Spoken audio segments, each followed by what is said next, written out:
Upaya mengenalkan dan meningkatkan daya saing kopi Indonesia terus dilakukan perwakilan perdagangan Indonesia di luar negeri.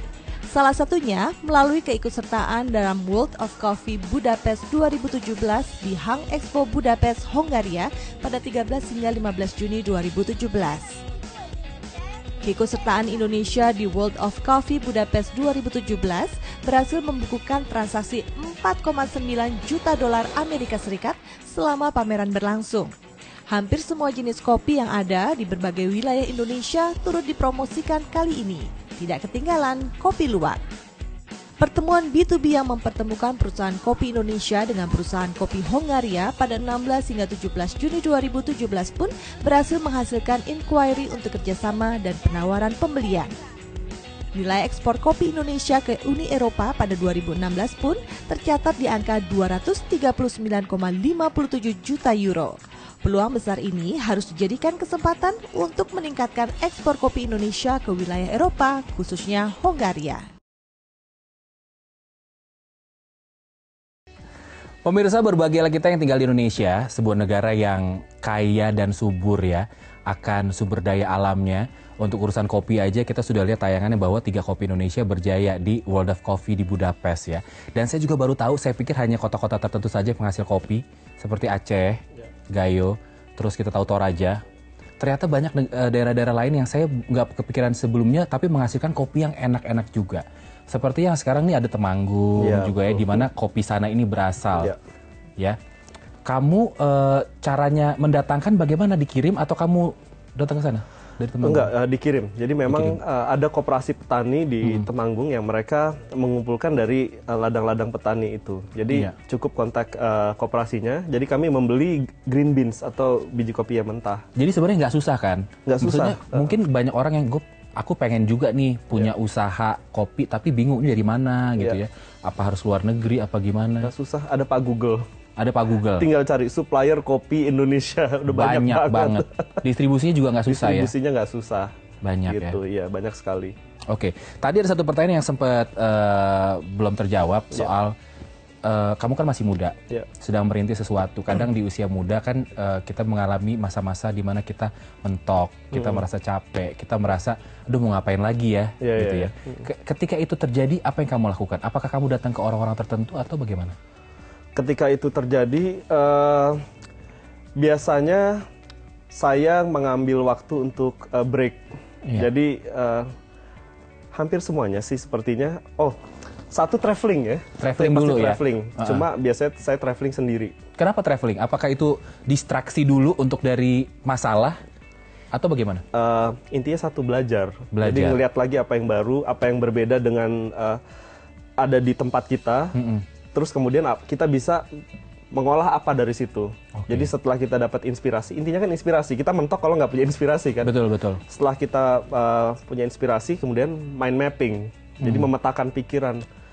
Tapi untuk bicara mentorship gitu ya, kebetulan nggak ada.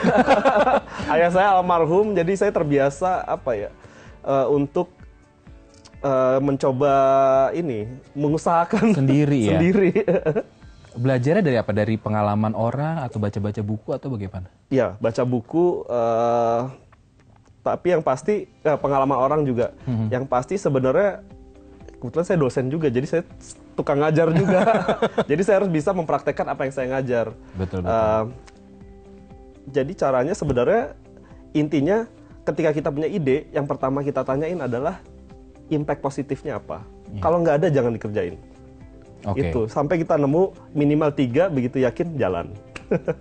Oke, kamu ada tips nggak untuk para startup nih untuk mulai usaha sama seperti kamu? Pengen mulai sebuah usaha tapi bingung apa ya usahanya ya, tapi kepengen punya usaha sendiri. Yang pasti usaha itu harus satu passion. Itu nggak mungkin usaha tanpa passion. Karena apa? Orang akan percaya. Ya pasti produk kayak apa juga kita bilang ini paling enak, orang akan percaya kan? Iya, karena kita sudah mengalami langsung. Betul. Terus dan orang melihat manfaatnya yang positif buat kita. Yang kedua, ketika kita mau menjalani usaha, jangan nyuruh orang. Turun dari bawah gitu. Iya, langsung turun sendiri ya. Yang ketiga adalah setelah usaha itu jalan, pikirkan keberlanjutannya. Jadi 3 itu.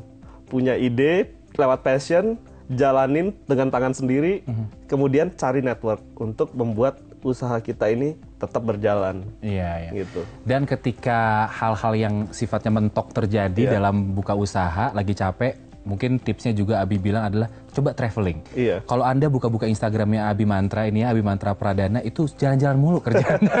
Kemana aja kalau kamu traveling, Abi? Yang pasti lokal dan di luar. Jadi ada hal yang berbeda ketika saya cari di lokal dan ketika saya cari di luar.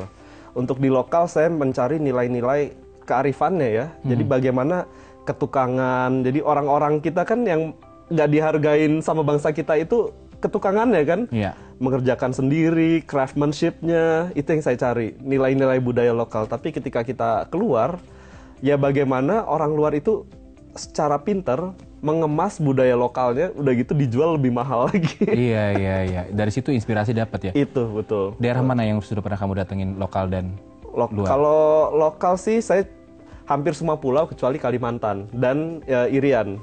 Jadi mulai dari Sumatera sampai Jawa sampai Sulawesi itu udah. Wow. Untuk diving juga saya seneng. Jadi seneng nyoba apa aja sebenarnya. Dari Jakarta ke tempat diving kan nggak lewat dalam kan? Nggak dalam laut ya? Lewat darat dulu ya baru. Oh, oke. Tapi kalau misalnya di luar, Eropa dan Jepang. Yang saya paling terkesan adalah Jepang. Dan belum habis-habis saya eksplor sampai sekarang. Kenapa kamu terkesan sama Jepang? Karena kebudayaan lokalnya itu sangat kuat dan anak mudanya bisa mengemasnya tanpa secara modern ya, tanpa menghilangkan nilai lokalnya. Kearifan lokalnya itu ya. Itu nggak habis saya pelajarin tuh. Iya. Kalau mungkin satu juga yang buat kamu tuh selalu punya inspirasi adalah kamu juga suka olahraga kan? Iya, betul. Olahraga apa aja yang kamu jalani? Oke, saya senang olahraga triathlon. Triathlon. Triathlonnya berarti berenang, lari, dan bersepeda ya? Iya, urutannya adalah berenang, sepeda, dan lari. Abi, seperti biasa dengan tamu-tamu saya yang lain, saya minta kamu menulis sesuatu, sebuah quotes, yang biasanya quotes ini menyemangati kamu. Oke. Silakan. Pasti punya. Pasti punya ya. Apa quotes-nya yang menyemangati kamu biasanya? Ya. Sambil kamu tulis, sambil saya minum kopi. Silakan. Kamu dulu ya. Luar biasa. Enak banget pemirsa kopinya.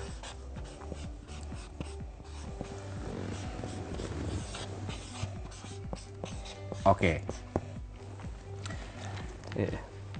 Ya. Coba silakan. Coba kamu pegang. Ini saya agak bingung sebenarnya. Saya agak bingung, Abi. Stay hungry, stay foolish. Iya, jadi What does that mean? Kata stay saya ulang 2 kali supaya kita tuh selalu merasa. Merasa apa? Merasa lapar. Merasa sepertinya kayak ada yang kurang nih, ada yang kurang. Jadi nggak cepat puas. Oke. Gitu. Terus kemudian stay foolish. Stay humble, jadi jangan pernah merasa pintar atau merasa cukup. Jadi selalu pengen belajar apalagi. Nah, ketika kita selalu merasa belum cukup atau merasa bodoh, kita akan belajar kan? Iya, betul. Ketika kita sudah merasa full secara diri, jadi akhirnya kita udah nggak bisa lagi dimasukin sesuatu. Betul sekali. Kreativitas, ide, itu nggak bisa dimasukin lagi. Dan nggak bisa menciptakan. Makanya harus selalu merasa lapar, harus selalu merasa bodoh gitu istilahnya ya. Makanya traveling, supaya ternyata kita tuh jauh dari... Itu yang kamu lakukan ya, untuk terus merasa bodoh karena ketika kita traveling, kita melihat sesuatu di luar yang kita belum pernah lihat sebelumnya. Iya, betul sekali. Dan kita ngerasa nggak ada apa-apanya. Oke. Apa yang mau kamu katakan buat para startup yang sedang menyaksikan kita sekarang, Abi? Kalau punya ide, pikirin impact positif yang kita bisa berikan untuk masyarakat, kemudian just do it. Just do it. 3 kata terakhir nih ya, 3 kata yang menggambarkan seorang Abi itu apa? Saya itu, 1, selalu pengen tahu, passionate, sama aktif. Nggak bisa diem. Selalu pengen tahu, passionate, dan aktif. Iya. Itu memang saling nyambung sih ya, sampai kayaknya pengen buat lagi, buat apa lagi. Oke. Pemirsa jangan lupa untuk main-main ke studio Sana dan juga Kopi Sana ya. Kopi Sana. Tempatnya tuh ada di Panglima Polim. Ya. Tepatnya di mana alamatnya? Di Sana Studio, Panglima Polim 5, nomor 38. Kalau mau daftar bisa kemana, Abi? Ada website mungkin? Silakan Instagram? Di Instagram aja, @sanastudio. @sanastudio. Nomor telepon? Ada 3 cabang, jadi silakan buka, ada 3 nomor yang berbeda untuk lihat di situ ya. Mungkin juga pengen tahu seperti apa gerakannya, maksudnya seperti apa suasananya, baik itu suasana tempat karena dia arsitektur juga, jadi kayaknya desain interior juga oke. Sama juga bagaimana suasana olahraganya. Ya. Yang paling penting suasana bagaimana orang-orang berinteraksi di situ. Berinteraksi di situ karena itulah dinamakan keluarga. Ya, betul. Baik, pemirsa, itu dia tamu saya malam hari ini, ada Abimantra Pradana.